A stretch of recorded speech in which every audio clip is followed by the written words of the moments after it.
Selanjutnya saya akan menjelaskan mengenai pendaftaran pemilih dalam pemilihan umum.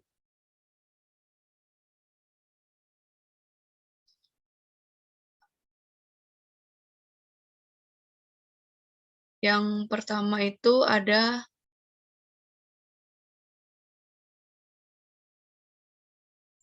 Enggak, lu baca yang bawahnya aja. langsung baca bawah. Iya, ulang ya. Oh. Selanjutnya ada dari ulang. Saya akan membahas mengenai pendaftaran pemilih dalam pemilihan umum. Yaitu ada sistem pendaftaran pemilih adalah salah satu faktor yang penting untuk menjamin terlaksananya hak pilih warga negara di dalam pemilihan umum. Oleh karena itu, sistem pendaftaran pemilih harus dibuat berdasarkan prinsip komparatif, akurat, dan multatif.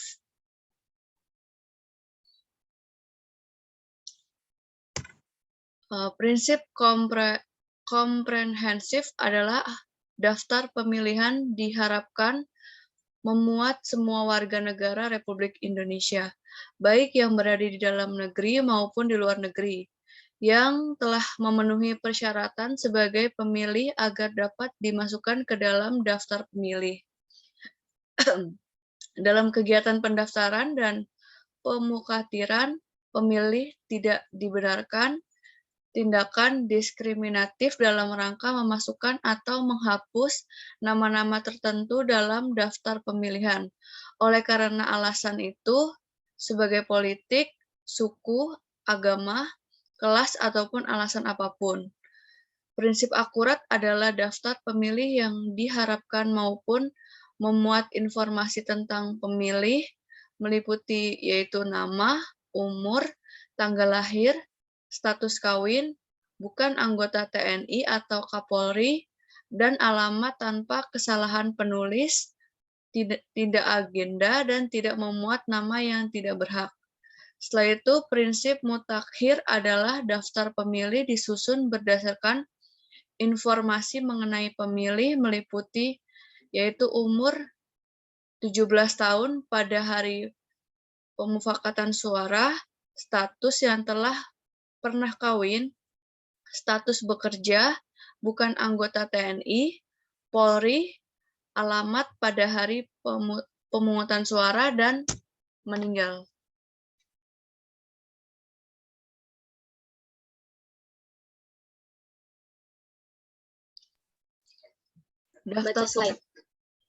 Daftar pemilih yaitu akurat merupakan bentuk jaminan terlaksananya hak pilih warga negara karena syarat utama bagi pemilih untuk dapat menggunakan hak pilihnya adalah telah terdaftarnya dalam daftar pemilih, sehingga apabila pemilih telah terdaftar dalam daftar pemilihan, maka telah mendapatkan jaminan untuk mendapatkan menggunakan hak pilihnya, memilih untuk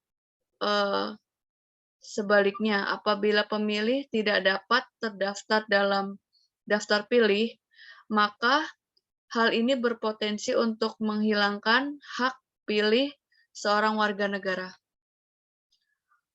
Untuk itu memberikan jaminan agar pemilihan dapat menggunakan pilihannya harus tersedianya daftar pemilihan akurat yang memenuhi standar akualitas daftar pemilih. Standar ini memiliki dua aspek, yaitu yang pertama standar kualitas demokrasi dan yang kedua standar kemanfaatan teknis.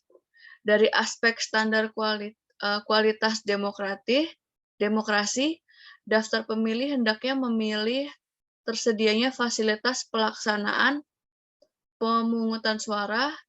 Dari aspek standar kemanfaatan teknis, daftar pemilih hendaknya memilih dari aspek standar yaitu mudah diakses oleh pemilih, mudah digunakan saat pemungutan suara, mudah dimutakhirkan dan disusun secara akurat.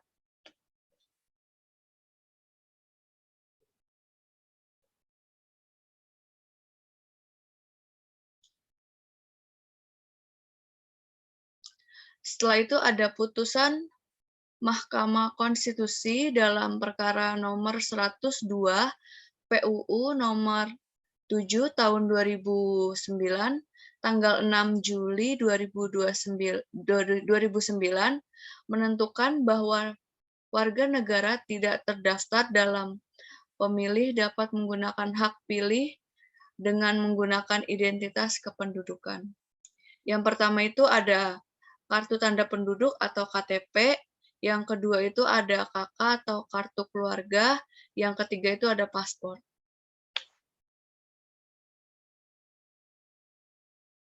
Keputusan Mahkamah Konstitusi yang sudah tertera bahwa warga negara tidak terdaftar dalam daftar pemilihan dapat menggunakan hak pilihnya dengan menggunakan yang telah saya sebutkan tadi. Putusan Mahkamah Konstitusi ini memperlihatkan bahwa ketidakakuratan daftar pemilih menyebabkan bahwa negara berpotensi kehilangan hak pilihnya dalam memilih pemilihan umum, sehingga diperlakukannya yang khusus bagi ketentuan pada pasal 28 dan pasal 111 Undang-Undang Nomor 42 Tahun 2008 tentang pemilihan umum presiden dan wakil presiden yang menentukan bahwa negara yang berhak menggunakan hak pilihnya adalah warga negara yang telah terdaftar dalam pemilihan.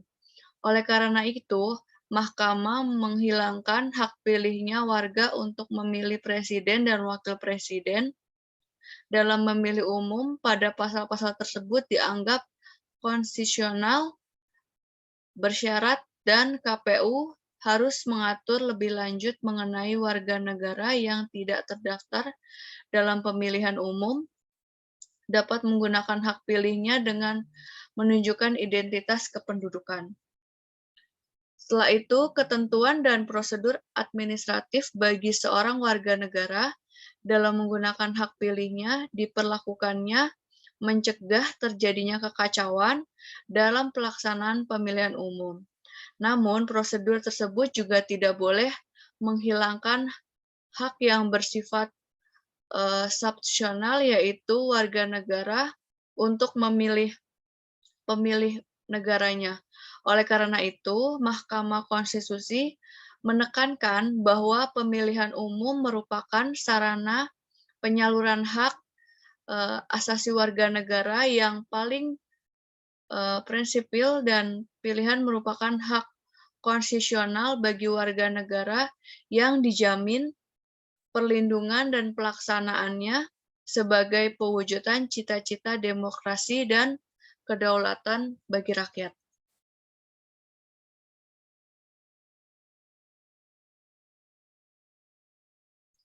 Setelah itu saya akan membahas mengenai anti korupsi. Itu gue dulu. Allah, sorry.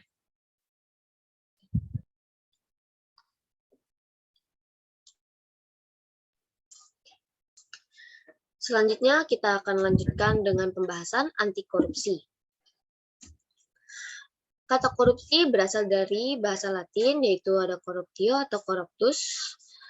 Menurut Vocema Andrea dalam jurnalnya tahun 1951 atau corruptus. Corruptus itu menurut Webster Student Dictionary tahun 1960. Selanjutnya dikatakan bahwa corruptio berasal dari kata corrumpere, suatu bahasa Latin yang lebih tua dari bahasa Latin tersebut. Kemudian dikenal istilah corruption atau corrupt dalam bahasa Inggris, lalu corruption juga dari bahasa Prancis, dan corrupti dari bahasa Belanda. Arti kata korupsi secara harfiah adalah kebusukan, keburukan, kebejatan, ketidakjujuran, dapat disuap, tidak bermoral, penyimpangan, dan dari kesucian. Istilah korupsi yang telah diterima dalam pembendaharaan kata bahasa Indonesia adalah kejahatan, kebusukan, dapat disuap, tidak bermoral, kebejatan, dan ketidakjujuran. Pengertian lainnya, perbuatan yang buruk seperti penggelapan uang, penerimaan uang sogok, dan sebagainya. Dengan demikian, arti kata korupsi adalah merusak. Berdasarkan kenyataan tersebut, perbuatan korupsi menyangkut sesuatu yang bersifat amoral. Sifat dan keadaan yang busuk menyangkut jabatan instansi atau aparatur pemerintah, penyelewengan kekuasaan dalam jabatan karena pemberian menyangkut faktor keluarga atau golongan ke dalam kedinasan di bawah kekuasaan jabatan. Silakan Risma.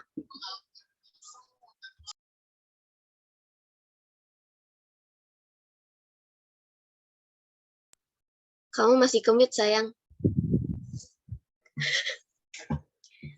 Yang pertama ada faktor internal, yaitu aspek perilaku individu. Yang pertama ada tamak atau rakus, yang kedua ada moral yang kuat, yang ketiga ada gaya hidup konsumtif.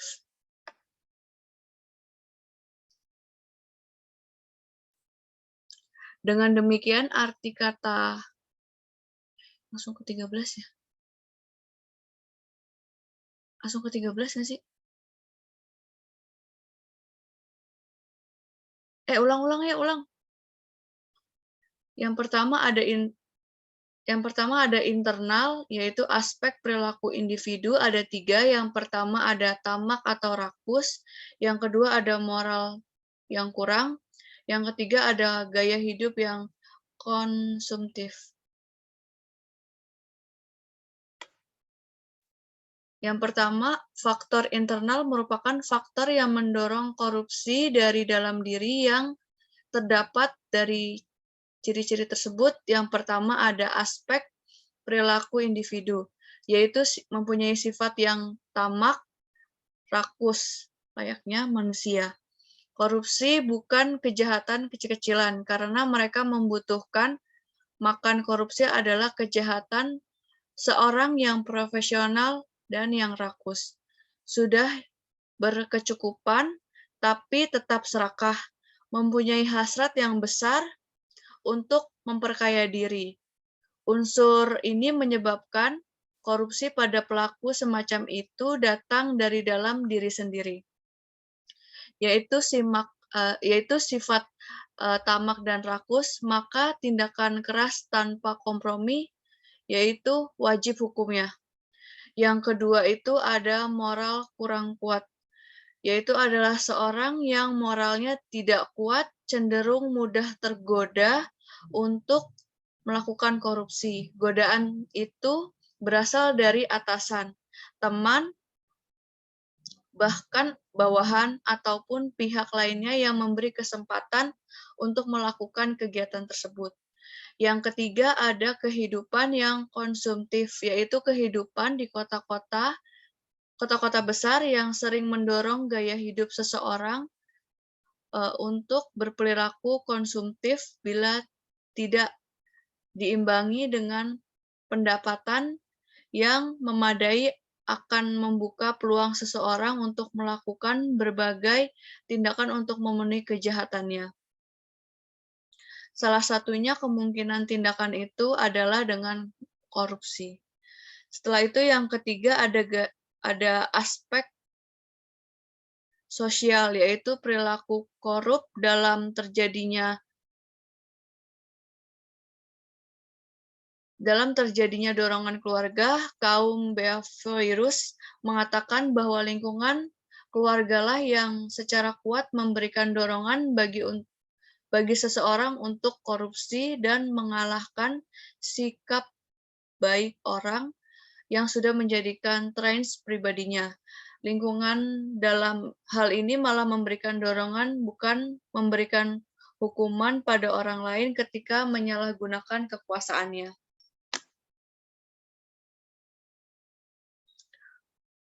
Faktor eksternal, yaitu yang pertama ada sikap masyarakat terhadap korupsi, yaitu ada nilai-nilai di masyarakat kondusif untuk terjadinya korupsi. Masyarakat kurang menyadari bahwa korban utama adalah masyarakat sendiri. Selanjutnya ada masyarakat yang kurang menyadari terlibatnya korupsi. Masyarakat kurang menyadari bahwa korupsi akan dicegah dan diberantas bila masyarakat ikut aktif dalam agenda pencegahan dan pemberantasan. Yang kedua ada aspek ekonomi, yaitu pendapatan tidak mencukupi kebutuhan. Dalam rentang kehidupan ada kemungkinan seseorang untuk mengalami situasi terdesak dalam hal ekonomi. Keterdesakan itu membuka ruang bagi seseorang untuk mengambil jalan pintas sehingga melakukan kegiatan korupsi. Selanjutnya ada aspek politis, yaitu kontrol sosial tersebut dijalankan dengan menggerakkan berbagai aktivitas yang melibatkan menggunakan kekuasaan negara sebagai lembaga yang diorganisasikan secara politik melalui lembaga-lembaga yang dibentuk. Dengan demikian, instabilitas politik, kepentingan politis meraih dan mempertahankan kekuasaan sangat berpotensi untuk menyebabkan perilaku korupsi.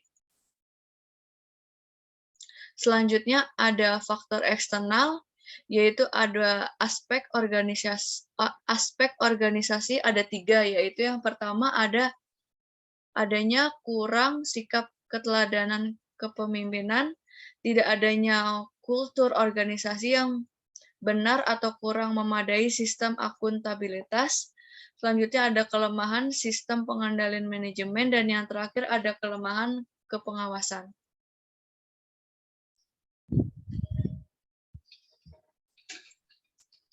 Baik, sekian presentasi dari kami. Apabila ada pertanyaan, silakan bertanya di kolom diskusi di MyBase. Wassalamualaikum warahmatullahi wabarakatuh.